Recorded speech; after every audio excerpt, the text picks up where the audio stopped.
நான் Sivakumar Velusamy from red carpet film international. இப்போ வந்து ஈரோடில் ஃபெஸ்டிவல், இன்டர்நேஷ்னல் ஃபிலிம் ஃபெஸ்டிவல் நடக்குது. டீம் எல்லாம் வந்து சேர்ந்து ஒர்க் பண்ணிட்டு இருக்காங்க.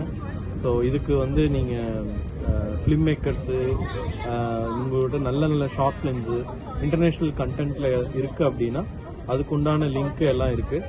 ஸோ நீங்கள் வந்து ஃபெஸ்டிவலுக்கு சப்மிட் பண்ணுங்கள். இது வந்து டேலண்டடான directors, actors, cameraman, editors, so இவங்களை தேர்ந்தெடுத்து அவங்களுக்கு உண்டான மரியாதை, அவார்ட்ஸு, அதுக்குண்டான ரிவார்ட்ஸு, ரெக்கக்னிஷன்ஸ் எல்லாம் பண்ணுறது பிளான். ஸோ ரெட் கார்பெட் மூலமே நிறையா படங்களை வந்து ப்ராஜெக்டில் பண்ணிகிட்டு இருக்கோம். ஸோ இது வந்து ஒரு நல்ல வாய்ப்பு. இப்போ வந்து நான் சான் பிரான்சிஸ்கோலேருந்து பேசுகிறேன், Sivakumar Velusamy from red carpet film international. உங்களுடைய சப்போர்ட்டும் உங்களுடைய ஃபிலிம் ஈவெண்ட்ஸ் எல்லாமே சப்மிட் பண்ணுங்கள். டைம்லைன் எல்லாம் கொடுத்துருக்கு. நன்றி, வணக்கம்.